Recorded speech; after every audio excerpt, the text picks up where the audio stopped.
Physical సైన్స్కి సంబంధించి ఏ question చదువుకుంటే మీరు పబ్లిక్ పరీక్షల్లో వచ్చే పేపర్లో వచ్చే క్వశ్చన్లు మాత్రమే 9 క్వశ్చన్లే ఉంటాయి. మనకి 4 పార్ట్స్గా దాన్ని డివైడ్ చేసుకోవాలి. ఐరిస్టెడ్ ఎక్స్పెరిమెంట్ అండ్ సాలినాయిడ్ ఎక్స్పెరిమెంట్. ఈ సర్క్యూట్ డయాగ్రామ్ కూడా 6 మార్క్స్కి వచ్చే అవకాశం ఉంది. లేబులింగ్కి 2 మార్క్స్ ఉన్నాయి. మయోపియానా, హైపర్మెట్రోపియానా, ప్రెస్బయోపియానా. ఇప్పుడు నేను చెప్పిన ఏరియాస్ నుంచే బిట్ వస్తుంది. చాలా ఇంపార్టెంట్ ఏంటి అంటే pH టేబుల్, నెక్స్ట్ స్కోరింగ్ ఎలా చేయాలి. ఇందులో ఏదో చిన్నదో పెద్దదో క్వశ్చన్ కంపల్సరీ వస్తుంది. 5th lesson very important. ఎందుకు అనేది ఏదో ఒక క్వశ్చన్ అయితే ఎప్పుడు వస్తూ ఉంది. మోటార్ డయాగ్రామ్ ఒకటి నేర్చుకోవాల్సి ఉంటుంది. చాలా ఇంపార్టెంట్ క్వశ్చన్. అది ప్రిపేర్ అవ్వకపోతే మనం bleaching powder, what are the daily life uses of the bleaching powder అన్నాడు. కోర్స్ మోడల్, హున్సులా, ఆబ్బోలా పేపర్ తయారు చేసేటప్పుడు మేము గుర్తుపెట్టుకునే అంశం ఏంటంటే మనకి ఫోకల్ లెంత్ మీద ఒక బిట్ వస్తుంది. Dear students, welcome back to my channel English with Jagadish. తెలంగాణలో 10th క్లాస్ పబ్లిక్ ఎగ్జామ్స్ మార్చిలో జరగబోయేటువంటి ఎగ్జామ్స్లో ఫిజికల్ సైన్స్కి సంబంధించి ఏ క్వశ్చన్ చదువుకుంటే మీరు 40 మార్క్స్కి గాను 40 మార్క్స్ సాధించవచ్చు. పేపర్ ప్రజెంటేషన్ ఎలా ఉండాలి, ఏ ఎక్స్పెరిమెంట్స్ చాలా ఇంపార్టెంట్గా ఉన్నాయి, బిట్ పేపర్ కోసం ఏ లెసన్స్ ప్రిపేర్ అవ్వాలి, ఎలా ప్లాన్ చేసుకోవాలి. ఎక్స్పర్ట్ తాళ్ళూరి చంద్రశేఖర్ గారు మన పక్కనే ఉన్నారు. గత 2 సంవత్సరాలుగా 2023లోను 2024లోను మన యూట్యూబ్ వ్యూవర్స్ కోసం తెలంగాణలో ఉన్నటువంటి 10th క్లాస్ స్టూడెంట్స్ అందరికీ కూడా సార్ ఇచ్చినటువంటి కాంట్రిబ్యూషన్ కారణంగా ప్రతి స్టూడెంట్ కూడా వండర్ఫుల్ రిజల్ట్స్ తెచ్చుకున్నారు. మీరు కావాలంటే లాస్ట్ 2 వీడియోస్ చూడండి, వాళ్ళ కామెంట్స్ చూడండి. అద్భుతంగా సక్సెస్ సాధించారు. దానికోసమే సార్ అందుబాటులో లేకపోతే కొంచెం లేట్ అయినా సరే వెయిట్ చేసి సార్ కోసమే మళ్ళీ ఉంచి ఈరోజు వీడియోని మీ ముందుకు తీసుకొస్తా ఉన్నాను. ఈ వీడియో చాలా యూస్ఫుల్గా ఉంటుంది. జాగ్రత్తగా వినండి, లైక్ చేయండి. మీరు చూడటమే కాదు మిగతా స్టూడెంట్స్కి షేర్ చేయండి.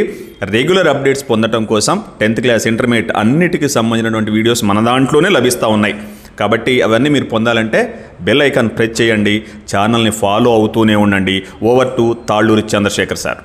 మీరందరూ కూడా దీంట్లో ఉన్న ముఖ్యమైన అంశాలు ఏవైతే చెప్పబోతున్నానో పేపర్ మోడల్ గురించి కానీ పేపర్లో ఆ క్వశ్చన్కి రాసే విధానాన్ని కానీ మీరంతా ఫాలో అయ్యి బెనిఫిట్ అవుతారని చెప్పి ఆశిస్తూ, ముందుగా మనకి క్వశ్చన్ పేపరు 9 క్వశ్చన్లే ఉంటాయి. మనకి 2 మార్క్స్ క్వశ్చన్స్ 3, 4 మార్క్స్ క్వశ్చన్స్ 3. ఈ 3 క్వశ్చన్లు కూడా కంపల్సరీ రాయాల్సిన క్వశ్చన్లే.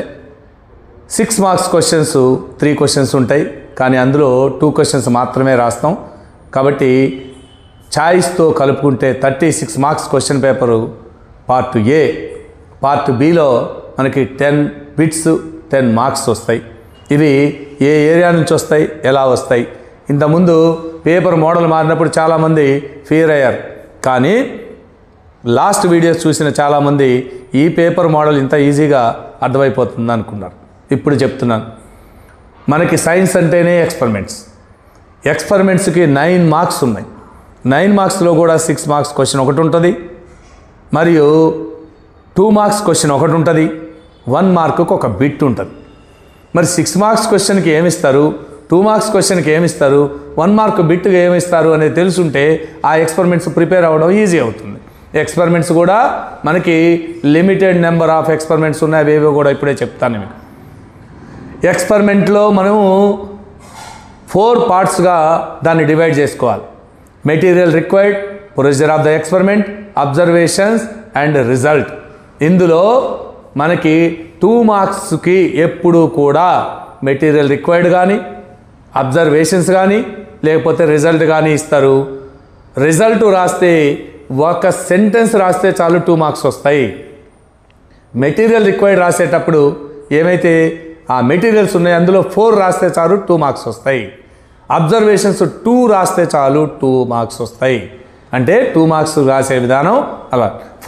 6 మార్క్స్కి వచ్చినప్పుడు 4 మార్క్స్ ఏమో ప్రొసీజర్కి ఉంటుంది, మిగిలిన 2 మార్క్స్ దీంట్లో ఏదో ఒక దాన్ని కలిపి మరీ ఇస్తారు. Right the procedure of the experiment to observe the reaction between quick lime and water అన్నాడు అనుకోండి. And also right your observations. ఇక్కడ మనం అబ్జర్వేషన్స్ హెడ్డింగ్ పెట్టి 2 సెంటెన్సెస్ రాస్తే ఇట్ క్యారీస్ 2 more మార్క్స్. అందుకని మరి ప్రొసీజర్ ఆఫ్ ద ఎక్స్పెరిమెంట్ కూడా చాలామంది ఆ గైడ్లు పట్టుకొని మెటీరియల్ పట్టుకొని చాలా బట్టి కొడతారు. అవసరం లేదు, very simple. Take 5 grams of quick lime in a beaker Add 5 ml of water to it. Observe the reaction. The chemical reaction takes place and the beaker becomes hot, and the material taken before will not change the color of any litmus paper, but the product changes the red litmus to blue, means base is formed. Base is formed అనేది reaction, ఇక్కడ result. Base forms అనేది మనం రాస్తే సరిపోతుంది. ఒకవేళ question అడిగిన విధానాన్ని బట్టి రిజల్ట్ని మనం మార్చుకోవచ్చు. ఏమనంటే మనకి హీటు లిబరేట్ చేసే ఎక్స్పెరిమెంట్ని ఉదాహరణ రాయండి అంటే దీంట్లోనే result in the above reaction the heat is liberated అని చెప్పి రాస్తాం. ఎక్సోథెర్మిక్ రియాక్షన్ అని రాస్తాం.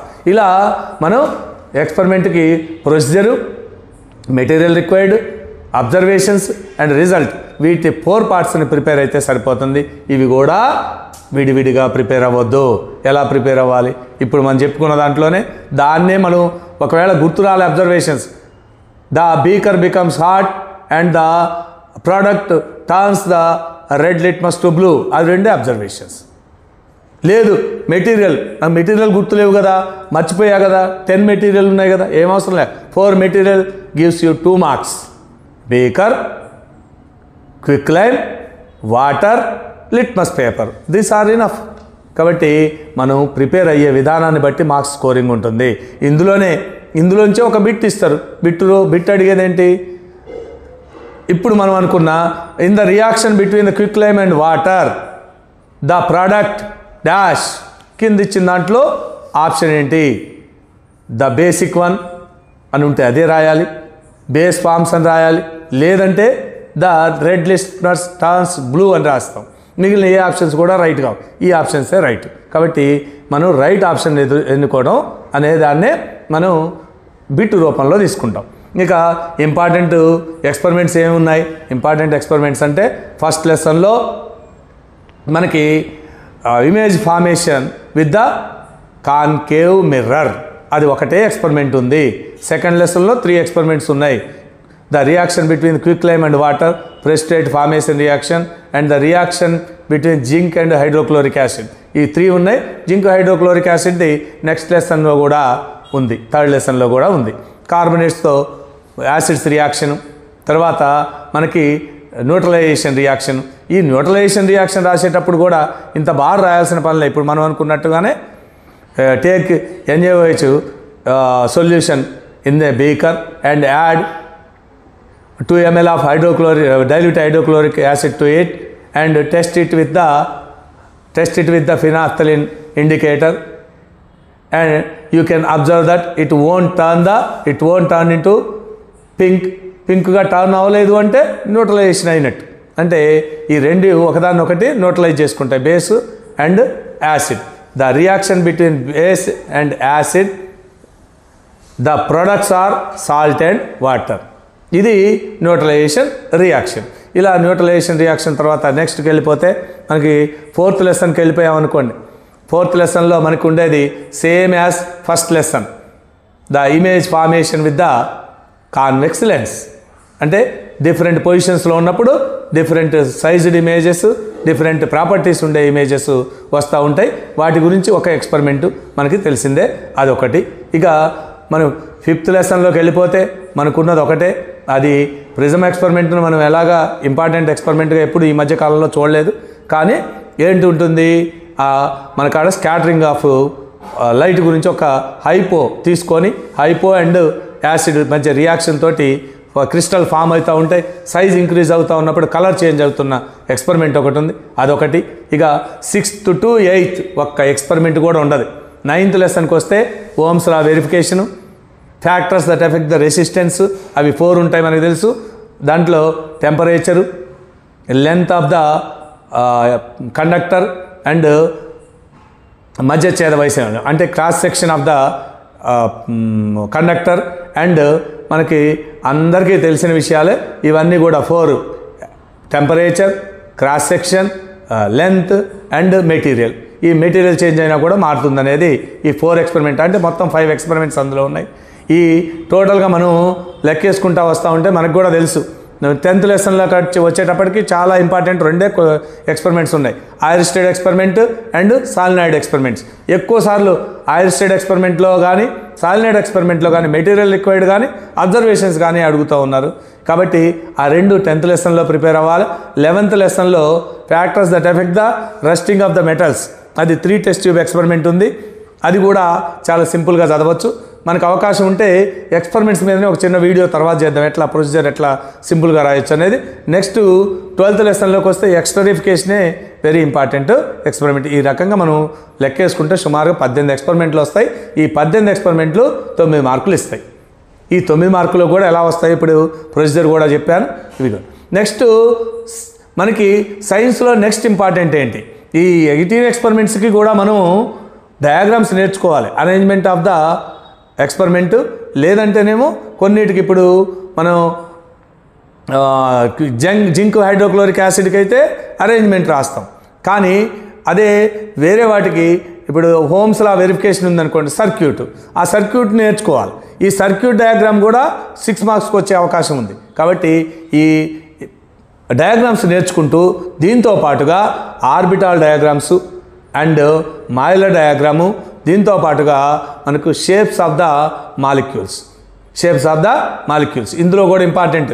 ఎస్పీ ఆర్బిటాల్సే నేర్చుకోవాలి ఇక్కడ. అక్కడైతే మాత్రం ఎట్టి పరిస్థితుల్లోనూ వాటరు, అమ్మోనియా అండ్ మనకి CH4 మీథేను, ఇవి బాగా ఇంపార్టెంట్. అందులో కొంతమంది N2, O2, BeCl2, BF3 అవి కూడా ఇంపార్టెంటే, కానీ వీటంత ఇంపార్టెంట్ కాదు. కాబట్టి ముందు వీటిని ప్రిపేర్ అవ్వాలా. వాటిని ఎందుకు కాదు అన్న అంటే ఇంపార్టెంట్ క్వశ్చన్స్ రాసేటప్పుడే ఆ రాసే దాంట్లోనే మనకి డయాగ్రామ్స్ ఉన్నాయి కాబట్టి క్వశ్చన్స్తో పాటుగా ప్రిపేర్ అవుతూ ఉంటాం. ఇక ఈ డయాగ్రామ్స్ మనకి 7 మార్క్స్కి వస్తాయి. 6 మార్క్స్ డయాగ్రామ్ వస్తుంది. 6 మార్క్స్ డయాగ్రామ్ అంటే చాలా ఈజీ, కానీ మనోడు సినిమా బాగా తీసాం, బాగా నడిచింది, రివ్యూలు బాగానే ఉన్నాయి, కానీ సినిమా మాత్రం ఫెయిల్ అయింది. ఎందుకు ఫెయిల్ అయింది? ఇందాక మన ఈ రీసెంట్గా మాట్లాడుకునే దాంట్లో గేమ్ చేంజర్ సినిమా చాలా బాగుంది కానీ ఫెయిల్ అయింది. ఎందుకు ఫెయిల్ అయింది అంటే అక్కడ చిన్న ఎసెన్స్ మిస్ అయి ఉంటుంది. అలానే ఇక్కడ కూడా మనం డయాగ్రామ్ బాగా వేస్తాం, 6 మార్క్స్ రావాలి, కానీ 2 మార్క్స్ వేసిండు. మనం ఎంత వెరిఫికేషన్ చేసుకున్నా మళ్ళీ తెచ్చుకున్నా కానీ తెలియదు. కారణం ఏంటి అంటే లేబులింగ్కి 2 మార్క్స్ ఉన్నాయి. ఎప్పుడైతే మనం లేబులింగ్ మంచిగా చేసామో అక్కడున్న స్క్రిప్ట్ని మనకి వాల్యూ చేసే టీచర్ ఎవరున్నారో ఇవి చూడంగానే ఇంప్రెస్ అయిపోయి లేబులింగ్ కనపడంగానే ఫుల్ మార్క్స్ వేస్తారు, డయాగ్రామ్లో చిన్న చిన్న తేడాలు ఉన్నప్పటికీ. కాబట్టి డయాగ్రామ్ వేసిన ప్రతిసారి గుర్తుపెట్టుకోవాల్సిన అంశం ఏంటంటే లేబులింగ్ చేయాలి. లేబులింగ్ 2 మార్క్స్, దీనికి 4 మార్క్స్, టోటల్గా 6 మార్క్స్ రావాలంటే అలా వేస్తూ పోవాలి. ఈ మనం ఇప్పుడు చెప్పుకున్న వాటితో పాటుగా ఇంకా కొన్ని ఇంపార్టెంట్ వాటిలో ఏముంటాయంటే సోప్ పార్టికల్, తర్వాత మనకి ఈ మ్యాగ్నెటిక్ సపరేషను, ఫ్లోర్ ఫ్లోటేషను, ఈ డయాగ్రామ్స్ ఇప్పుడు ఏవైతే డయాగ్రామ్స్ చెప్పుకున్నామో వీటితో పాటుగా 1st and 4th లెసన్లో ఉన్న రే డయాగ్రామ్స్ ఎప్పుడు వేసినా బాగా గుర్తుపెట్టుకోవాలి. ఏంటంటే ప్రిన్సిపల్ యాక్సెస్ ఉండాలా, పోల్ రాయాలి, ఫోకస్ రాయాలి, అండ్ మన దాంట్లో సెంటర్ ఆఫ్ కర్వేచరు దీన్ని పాయింట్ చేయాలి. వీటన్నిటిని కూడా లేబుల్ చేస్తేనే దానికి రే డయాగ్రామ్కి ఫుల్ మార్క్స్ వస్తాయి. మనోళ్ళు రాసిన తర్వాత కూడా ఒక్కొక్కసారి క్వశ్చన్ సరిగ్గా అర్థం చేసుకోక ఏం చేస్తారంటే ప్రాపర్టీస్ ఆఫ్ ద ఇమేజ్ రాయకుండా వస్తారు. ప్రాపర్టీస్ ఆఫ్ ద ఇమేజ్ చాలా సింపుల్గా రాయొచ్చు. If the object lies in between the F and C magnified inverted real image forms beyond C. ఎంత సింపుల్గా మనం 4-5 వర్డ్స్లో ప్రాపర్టీస్ రాయగలిగాం. ఇలా దానికి యాడ్ చేసామనుకోండి ఫుల్ మార్క్స్ వేయాలనే ఆలోచన వెంటనే వాల్యూర్కి వస్తుంది. కాబట్టి ఆ విషయాన్ని మర్చిపోకుండా చేసుకోవాలి. ఇంకా ఇవి కూడా ఇప్పుడు చెప్పా కదా, ఈ డయాగ్రామ్స్ అన్నీ మీరు లెక్కేసుకుంటే మనం ఎక్స్పెరిమెంట్స్ కాకుండా ఆల్మోస్ట్ 13 to 14 డయాగ్రామ్స్ మాత్రమే ఉన్నాయి. ఈ 14 డయాగ్రామ్స్ అడిషనల్గా నేర్చుకుంటే మనం 7 మార్క్స్ తెచ్చుకోగలుగుతున్నాం. మరి బిట్ ఎలా వస్తుంది ఎక్స్పెరిమెంట్లోనంటే దాని రిజల్ట్ మీదనో అబ్జర్వేషన్స్ మీదనో వస్తుంది. మరి దీంట్లో బిట్ ఎట్లా వస్తుందంటే పార్షియల్గా ఇచ్చేసి డయాగ్రామ్ని ఆ డయాగ్రామ్కి కింద దాన్ని అర్థం చేసుకొని మనం ఆన్సర్ చేసేటట్టుగా ఇస్తారు. ఎలా అంటే మనకి డిఫెక్ట్స్ ఆఫ్ విజన్ ఉంది. డిఫెక్ట్స్ ఆఫ్ విజన్ డయాగ్రామ్ ఇచ్చారు. ఇది ఏ డిఫెక్ట్ ఆఫ్ విజన్ అని అనుకోండి, వెంటనే మనం దాన్ని చూసి అబ్జర్వ్ చేసి మయోపియానా, హైపర్మెట్రోపియానా, ప్రెస్బయోపియానా, ఆస్టిగ్మాటిజమా ఇచ్చిన ఆప్షన్స్లో వెంటనే గుర్తించేటట్టుగా ఉండాలి. ఒకవేళ పైన డయాగ్రామ్ ఇచ్చాడు, పైన క్వశ్చనే ఇచ్చాడు, which of the below condition the diminished image forms అన్నాడు అనుకోండి. డిమినిష్డ్ ఇమేజ్ ఎప్పుడు వస్తుంది? ఆబ్జెక్ట్ బియాండ్ సి ఉన్నప్పుడు. కింద ఇచ్చిన ఆప్షన్స్లో ఉన్న డయాగ్రామ్స్లో ఎక్కడైతే బియాండ్ సి ఆబ్జెక్ట్ ఉంచారో లేదా బిఫోర్ ఎఫ్, పిఎఫ్ల మధ్య ఉన్నా కూడా మనకి మ్యాగ్నిఫైడ్ ఇమేజ్ వస్తుంది, కానీ వర్చువల్ వస్తుంది. ఒకవేళ వర్చువల్ అన్నాడు అనుకోండి, ఆటోమేటిక్గా ఎఫ్ కంటే ముందు. అంటే డయాగ్రామ్ని అబ్జర్వ్ చేయడం ద్వారా బిట్ని ఆన్సర్ చేయొచ్చు. ఇప్పుడు నేను చెప్పిన ఏరియాస్ నుంచే బిట్ వస్తుంది. కావాలంటే మీరు ప్రీవియస్ పేపర్స్ చూసుకోండి. ఓకేనా? ఇంకా నెక్స్ట్ ఏంటి, టేబుల్ 4 మార్క్స్ వస్తుంది. టేబుల్ చాలా తక్కువ ఐటమ్స్ ఉన్నాయి. ఈ తక్కువ ఐటమ్స్లో చాలా ఇంపార్టెంట్ ఏంటి అంటే పిహెచ్ టేబుల్, తర్వాత రెసిస్టివిటీ టేబుల్. మన వాళ్ళకి ఆ టేబుల్స్ ప్రిపేర్ అవ్వడం రాకపోవడం వల్ల మనం మార్క్స్ లాస్ అవుతున్నాం, కానీ చాలా ఈజీ. పిహెచ్ టేబుల్లో ఖచ్చితంగా 2 బేసిక్ ఉండేటట్టు, అంటే 7 అబవ్ ఉండేవి, బిలో 7 ఉండేవి 2 ఇస్తారు, ఒకటి 7 ఉండేది ఇస్తారు. క్వశ్చన్స్ ఇచ్చినప్పుడు which of the below do not change the colour of the methyl orange అన్నాడు అనుకోండి, మనకు తెలుసు యాసిడ్ దాన్ని మిథైల్ ఆరెంజ్ రెడ్గా చేంజ్ చేస్తుంది, బేస్ ఏమో ఎల్లోగా చేంజ్ చేస్తుంది. కానీ 7 దేనికి ఉందో దాంట్లో పైన ఉన్న సికి 7 ఉందనుకోండి, సి ఆన్సర్ అని రాశారనుకోండి 1 మార్క్. ఏబిల మధ్య రియాక్షన్లో వచ్చే ప్రోడక్ట్ యొక్క నేచర్ ఏంటి? What is the nature of the product arrived in the reaction between the A and B అన్నారు. అలా ఏ యొక్క pH 6 ఇచ్చారు, బి యొక్క pH 10 ఇచ్చారు అనుకోండి, మనకి వెంటనే which is strong, which is small అని వెతకాల్సిన పనిలే. 6 + 10 = 16/2. యావరేజ్ తీశారు, 8 అయిపోయింది. 8 అంటే బేసిక్ నేచర్. ఇలా రాయగలిగితే వెరీ ఈజీ. అదే రెసిస్టివిటీ టేబుల్ అనుకోండి, అసలు ప్రిపేర్ అవ్వాల్సిన అవసరమే లేదు, దాని పక్కనే ఉన్నాయి. ఏంటవి? మనకి బల్బులో filament, which of the above is used to make the filament in the bulb, అందరికీ తెలిసిందే. టంగ్స్టన్ పక్కనే ఉంది. Which of the above is used to make the heating element, అక్కడ నిక్రోమ్ ఉంది, మనకు తెలుసు. మ్యాంగనీన్ దాంట్లో ఇవ్వలేదు, ఒకవేళ ఇచ్చాడు అనుకోండి తీసుకొని రాసుకోవడమే, మ్యాంగనీన్ కానీ నిక్రోమ్ కానీ. Which of the above are insulators. Insulators అంటే హైయెస్ట్ రెసిస్టివిటీ ఉన్నాయే, అది మనకి జనరల్గా ఉన్నాయి కూడా. ఏంటవి? ఎయిరు, రబ్బరు, వుడ్డు, ఇవే ఉన్నాయి. ఆ 3 ఉన్నాయి. ఆ 3 ఏది ఇస్తే అవే ఇన్సులేటర్ అని రాయొచ్చు. లేదు ఒకవేళ అడుగుతాడు, why the silver is not used to make the household wiring అన్నాడు. ఎవరికి అందరికీ తెలిసిన విషయమే, అది కాస్ట్లీ, ఎవరు తీసుకొచ్చి పెడతారు? కాబట్టి ఇట్ ఈస్ వెరీ కాస్ట్లీ, కింద రాసేస్తే అయిపోద్ది. ఇలా ఈ రెండింటితో పాటుగా షేప్స్ ఆఫ్ ద మాలిక్యూల్స్, దాంతోపాటు క్వాంటమ్ నెంబర్స్, తర్వాత పీరియాడిక్ టేబుల్, దీంతోపాటు మనకి డిఫెక్ట్స్ ఆఫ్ విజన్, లాస్ట్లో ఉన్న వాటిల్లో hydrocarbons, reactivity levels of the metals. ఇది మనం కనుక ఈ ఏరియాస్ ప్రిపేర్ అయితే చాలు. ఆ 7 to 8 ఏరియాస్ ఉన్నాయి. ఈ 7-8 ఏరియాస్లో కనుక మేము ప్రిపేర్ అయితే ఖచ్చితంగా ఒక టేబుల్ 4 మార్క్స్ వస్తాయి. అంటే 20 మార్క్స్ పేపర్ని చాలా ఈజీగా మనం ఆల్మోస్ట్ ఒక 32 ఏరియాస్ ప్రిపేర్ అయితే ఎక్స్పెరిమెంట్ అండ్ డయాగ్రాము, ఒక 7-8 ఏరియాస్ ప్రిపేర్ అయితే అంటే 40 క్వశ్చన్స్ చదివితే 20 మార్క్స్ తెచ్చుకున్నట్టే, పాస్ అయిపోయినాం. ఇంకొన్నదేమో నెక్స్ట్ స్కోరింగ్ ఎలా చేయాలి, ఇంపార్టెంట్ క్వశ్చన్ ఏరియా చూడాలి. ఫస్ట్ లెసన్ అనగానే వెంటనే గుర్తు రావాల్సినవి మనకందరికీ ఏంటంటే solar cooker, making of the solar cooker, rear view mirrors, uses of the concave and convex mirrors. Second lesson వెళ్ళాం, వెంటనే balancing of the chemical equation వెంటనే రావాలి మనకి. Balancing of the chemical equations వచ్చిందంటే అందులో ఒక ఇంపార్టెంట్ క్వశ్చన్ తగిలినట్టే. నెక్స్ట్ తర్వాత దానికి వెళ్ళాం, uses of the bleaching powder, washing soda, baking soda and plaster of Paris. ఈ 4 వచ్చాయి. ఇందులో ఏదో చిన్నదో పెద్దదో క్వశ్చన్ కంపల్సరీ వస్తుంది. ఇది మనం pH మీద ఒక క్వశ్చన్ వస్తుంది. ఈ మనకి ఇన్సెక్ట్ బైట్లో వెంటనే సోప్ వాటర్తో కడిగితే ఎందుకు మనకి రిలీఫ్ వస్తుందని అడిగాడు అనుకోండి. ఎందుకు? Soap water is basic and insect మనకి బైట్ చేసినప్పుడు మనకి ఇంజెక్ట్ చేసేది యాసిడ్. కాబట్టి it న్యూట్రలైజెస్ it and we get the relief. ఇట్లా సింపుల్ క్వశ్చన్స్ ఉన్నాయి. ఆ క్వశ్చన్స్ ప్రిపేర్ అయితే సరిపోతుంది థర్డ్ లెసన్లో. ఫోర్త్ లెసన్కి వెళ్తాం, చాలా లిమిటెడ్ క్వశ్చన్స్ ఉన్నాయి అందులో. మనం అనుకున్నట్టు ఫస్ట్ లెసన్లో ఉన్న ఎక్స్పెరిమెంట్ లాంటిదే ఫోర్త్ లెసన్లో ఒక ఎక్స్పెరిమెంట్ ఉంది. దాంతోపాటుగా మనకున్న చిన్న ఏంటి అంటే focal length changes with the medium. And ఇంకొక క్వశ్చన్ ఏంటంటే పాండ్ లోపల నువ్వు ఉంటే నీ ఫ్రెండ్ బయట ఉంటే ఎలా కనిపిస్తాడు, పాండ్ బయట నువ్వు ఉంటే లోపల ఉన్నాడు ఎలా కనిపిస్తాడు. దీనికి కూడా వెరీ సింపుల్. ఏంటంటే వాటర్లో నువ్వు ఉన్నావు అనుకో, బయట ఉన్నాడు ఫార్దర్గా కనిపిస్తున్నాడంటే స్లోయర్, ఫార్దర్గా ఉన్నాడంటే ఫాస్టర్ వస్తున్నాడు. కాబట్టి ఫాస్ట్గా వస్తున్నట్టు అనిపిస్తూ ఉంటుంది. అదే వాటర్లో ఉన్నాడు దీనికి ఇన్వర్షన్. ఈడ మనం క్వశ్చన్కి ఆన్సర్ చేసుకోవడం ఈజీ అవుతుంది.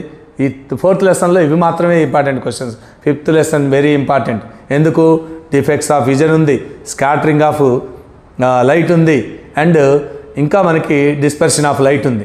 అందులో మనకి ఇంపార్టెంట్ క్వశ్చన్స్ ఏంటంటే ఫార్మేషన్ ఆఫ్ ద రెయిన్బో, దాంతోపాటు మనకి స్కై కలర్స్, బ్లూ ఎప్పుడు కనిపిస్తుంది, రెడ్ ఎప్పుడు కనిపిస్తుంది, వైట్ ఎప్పుడు కనిపిస్తుంది.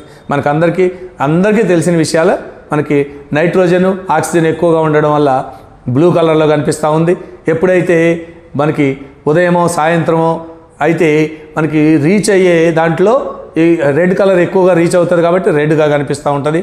మరి అదే ఎక్కువ హాట్గా ఉన్నప్పుడు వాటర్ వేపర్ ఎక్కువగా ఉంటుంది, దాని కలర్స్ దాని సైజెస్ డిఫరెంట్గా ఉంటాయి. అవి స్కాటర్ చేసే కలర్స్ అన్ని కలర్స్ స్కాటర్ చేస్తుంది కాబట్టి మనకి వైట్గా కనిపిస్తూ ఉంటుంది.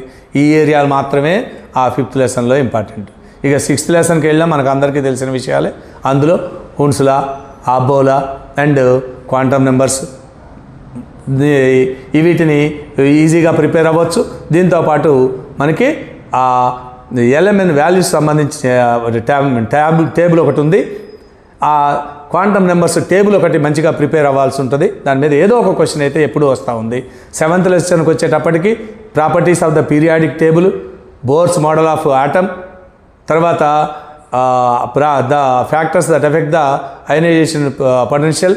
ఇక నెక్స్ట్ లెసన్లో మనకి వెళ్తే ionic bond formation, covalent bond formation అనగానే అదే డిఫరెంట్ క్వశ్చన్ అనుకుంటారు. కాదు, O2 అయినా N2 అయినా అదే క్వశ్చను. కాబట్టి మనకి డబల్ బాండ్ అయితే O2, ట్రిపుల్ బాండ్ అయితే N2, ఇవి దీంట్లో క్వశ్చన్స్ వస్తూ ఉంటాయి. ఇక మనకి ఇందాక చెప్పుకున్నట్టుగా factors that affect the resistance ninth లెసన్లో ఇంపార్టెంట్ క్వశ్చన్. దాంతోపాటు కొన్ని చిన్న లెక్కలు ఉన్నాయి. ఈ లెక్కలు కూడా రెసిస్టెన్స్ మీద లెక్కలు ప్రిపేర్ అవ్వాలి. దాంతోపాటు 10th లెసన్కి వెళ్ళిపోతే మనకి దాంట్లో ఉన్న క్వశ్చన్స్లో మనకి మోటారు డయాగ్రామ్ ఒకటి నేర్చుకోవాల్సి ఉంటుంది. దాంతోపాటు ఇందాక మనం చెప్పుకున్నట్టు సాల్నాయిడ్ ఎక్స్పెరిమెంటు, ఐరిస్టెడ్ ఎక్స్పెరిమెంటు, వీటిని ప్రిపేర్ అవుతూ మనకి 11th లెసన్లో మాత్రం బాగా ప్రిపేర్ అవ్వాల్సిన అంశాలు ఏంటంటే concentration of the ore and extraction of the ఓర్కి సంబంధించి 4 మెథడ్స్ ఉంటాయి. ఆ మెథడ్స్ని బాగా ప్రిపేర్ అవ్వాలా. ఇవే బాగా ఇంపార్టెంట్ క్వశ్చన్స్గా ప్రిపేర్ అవ్వాలి. ఇక 12th లెసన్లో బాగా తెలిసిన విషయాన్ని మనకి అల్లోట్రాప్స్ ఆఫ్ ద కార్బన్ చాలా ఇంపార్టెంట్ క్వశ్చన్. అది ప్రిపేర్ అవ్వకపోతే మనం ఏదో రకంగా మార్కులు లాస్ అవుతాం. తర్వాత కార్బోనిక్ యాసిడ్ గురించి, తర్వాత మనకి ఆల్కహాల్స్ గురించి, వీటి గురించి ప్రిపేర్ అయితే ఆల్మోస్ట్ మనం సోప్ పార్టికల్ ఇందాక చెప్పాను, వీటన్నింటిని ప్రిపేర్ అయితే ఇంపార్టెంట్ ఏరియాస్ మొత్తం కవర్ అవుతాయి. మరి ఈ ఇంపార్టెంట్ ఏరియాస్ నుంచి క్వశ్చన్స్ ఎలా వస్తాయి? Bleaching powder, what are the daily life uses of the bleaching powder అన్నాడు అనుకోండి, this is the daily life question. ఇది 6 మార్క్స్ ఉన్నాయి దీని ఏరియాస్లో, పెద్దగా ఇవ్వచ్చు. అప్లికేషన్స్ ఆఫ్ ద ఫ్యారడే దాన్ని 4 పార్ట్స్ ఉన్నాయి. మనం 4 అప్లికేషన్స్ ఉన్నాయి ప్లస్ ఫ్యారడే లా రాసామనుకోండి 6 మార్క్స్ వస్తాయి. ఇలా ఇంపార్టెంట్ ఏరియాస్లో డైలీ లైఫ్ అప్లికేషన్స్ తోటి ఇస్తే అది డైలీ లైఫ్ క్వశ్చన్ 6 మార్క్స్ ఉన్నాయి వాటికి. అలా కాకుండా మనకి హైపోథెసిస్ లాగా క్వశ్చన్ ఇవ్వచ్చు. ఏంటది? What are the uses of the spherical mirrors అన్నాడు అనుకోండి, ఇది డైరెక్ట్ క్వశ్చన్.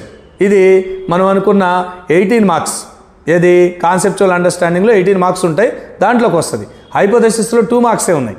హైపోథెసిస్లో ఉన్న 2 మార్క్స్ క్వశ్చన్ ఎలా వస్తుందంటే what are the consequences we may face if the spherical mirrors are not known.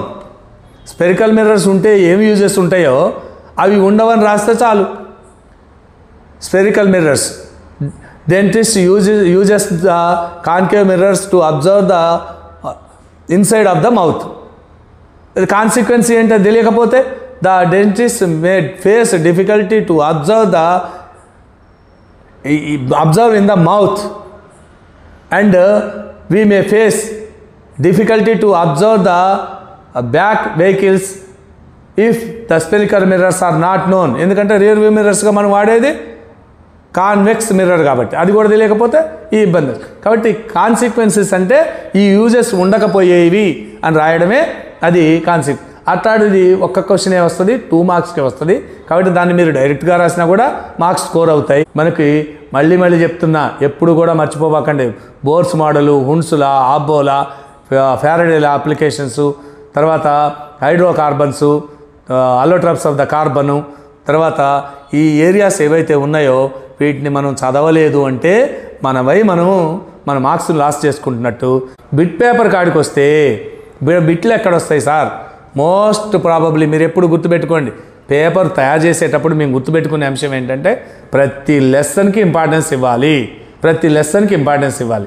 కానీ మనం 9 క్వశ్చన్స్ ఇచ్చినప్పుడు 12 లెసన్స్లో ఇవ్వలేం కదా. కాబట్టి ఏం చేస్తామంటే ఇంపార్టెంట్ ఏరియాస్ని కవర్ చేస్తూ ఉంటాం. ఫస్ట్ లెసన్, 4th లెసన్ ఒక రకంగా ఉంటుంది. కాబట్టి మనకి ఫోకల్ లెంత్ మీద ఒక బిట్ వస్తుంది. ఫోకల్ లెంత్ మీద బిట్ రావడం అంటే ఏంటి? The focal length is the half of the radius of curvature. దీన్ని బేస్ చేసుకొని ఏదో ఒక రకంగా ఒక క్వశ్చన్ వస్తుంది. అబ్జర్వేషన్స్ ఒక బిట్ వస్తుంది. తర్వాత 3rd లెసన్లో చాలా ఇంపార్టెంట్, చాలా బిట్స్ ఉంటాయి. పిహెచ్ మీదనో, లేకపోతే న్యూట్రలైజేషన్ మీదనో, డైలీ లైఫ్ అప్లికేషన్స్ మీదనో ఏదో రకంగా బిట్స్ వస్తాయి. For example, what is the nature of the toothpaste అన్నాడు అనుకోండి. ఆల్మోస్ట్ ఎవ్రీ మౌత్లో కూడా ఏవో ఒక షుగర్ పార్టికల్స్ మనకి అందులో రెసిడ్యూస్గా ఉండి మనకి ఎసిడిక్గా ఫామ్ చేస్తూ ఉంటాయి. కాబట్టి దాన్ని న్యూట్రలైజ్ చేయాలి కాబట్టి బేసిక్గా ఉంటుంది. కాబట్టి toothpaste nature is generally basic. ఇట్లాంటి బిట్స్ అన్నీ కూడా 3rd లెసన్లో తగులుతూ ఉంటాయి. ఇక మనకి 4th లెసన్లో ఇందాక ఫస్ట్ లెసన్లో లాగానే 5th లెసన్లో మాత్రం మళ్ళీ మనకి colour of the sky change అవుతూ ఉంటుంది. ఎప్పుడు చేంజ్ అవుతూ ఉంటుంది దానికి సంబంధించి స్కాటరింగు, డిస్పెర్షను, ఇక తర్వాత మనకి ముందుకు వచ్చినప్పుడు డిఫెక్ట్స్ ఆఫ్ విజన్, వీటి మీద కూడా క్వశ్చన్స్ ఎప్పుడు కూడా వస్తూ ఉంటాయి. పవర్ ఆఫ్ లెన్స్ మీద కూడా బిట్ వచ్చే అవకాశం ఉంది. దాంతోపాటు మనం అనుకున్న ఇందాక చెప్పుకున్న క్వాంటమ్ నెంబర్స్ వాల్యూసు, తర్వాత ఒక ఎలిమెంట్ యొక్క లాస్ట్ ఎలక్ట్రాన్ యొక్క క్వాంటమ్ నెంబర్స్ అడిగి కింద ఆప్షన్స్ ఇవ్వచ్చు. ఇలా దాంట్లోంచి కానీ పీరియాడిక్ టేబుల్లో బిట్టు లేకుండా అసలు క్వశ్చన్ పేపరే ఉండదు. పీరియాడిక్ టేబుల్లో బిట్స్ ఆల్మోస్ట్ ప్రతి పేపర్లో 1 or 2 ఖచ్చితంగా ఉంటాయి. ఎందుకు ఉంటాయి? పీరియాడిక్ టేబుల్లో లెఫ్ట్ టు రైట్ ఏది ఎలా చేంజ్ అవుతుంది, టాప్ టు బాటమ్ ఎలా చేంజ్ అవుతుంది, తర్వాత ఏ ఎలిమెంట్ పొజిషన్ ఎక్కడ ఉంటుంది, 11th ఎలిమెంట్ అనగానే what is the position of the 11th element అంటే సోడియం అని గుర్తు రావాలా. అది ఖచ్చితంగా మనకి అది ఫస్ట్ గ్రూప్లో 3rd ఎలిమెంట్ అని గుర్తుండాలా. వెంటనే 3rd పీరియడ్లో ఫస్ట్ ఎలిమెంట్ అని గుర్తు రావాలి. అది ఇట్లా బేస్ చేసుకొని బిట్స్ వస్తూ ఉంటాయి. దీంతోపాటు నెక్స్ట్ వాటిల్లో కూడా మనకి రెసిస్టెన్స్ మీద, రియాక్టివిటీ లెవెల్స్ మీద, హైడ్రోకార్బన్స్ మీద, తర్వాత లాస్ట్లోకి వచ్చేటప్పటికి మనకి ఆర్గానిక్ గ్రూప్స్ మీద, వీటి మీద అన్నిటి మీద కూడా బిట్స్ ఏదో ఒకటి ఇప్పుడు నేను చెప్పిన ఏరియాస్ నుంచే బిట్స్ వస్తాయి. కాకపోతే అందులో మనకి ఒక్కొక్క దాంట్లో ఒక 10 బిట్లు ఉంటాయి. 10 ఏరియాస్లో 10 బిట్స్ చొప్పున మనం ప్రిపేర్ అయితే 100 బిట్స్ వస్తాయి. 100 బిట్స్ మీద మనకు 10 బిట్లు తగులుతూ ఉంటాయి. 10 కాదు, 7-8 తగిలినాయి. కానీ మీరు ఒక్కసారి టెక్స్ట్ బుక్ వెళ్తే 100% నేను చెప్తున్నా, మీరు 10 బిట్స్ చేయగలరు, 40 మార్క్స్ పేపర్ చేయగలరు. ఈ పార్ట్ ఏలో 30 marks, part below 10 marks score చేయడం అనేది మీరు ఈ టిప్స్ ఫాలో అయితే 100కి 100% మీరు రేపు మీ మెమోలో సైన్స్లో 100కి 100 మార్క్స్ చూస్తారని చెప్పి నేను అనుకుంటూ మీ అందరికీ ధన్యవాదాలు తెలియజేస్తూ ఉన్నా. ఎందుకంటే ఈసారి మనకి గ్రేడ్లు ఇవ్వట్లే, మార్క్సే ఇస్తున్నారు. కాబట్టి మీరందరికీ 100 మార్క్స్ రావాలని చెప్పి కోరుకుంటూ థ్యాంక్ యూ వెరీ మచ్.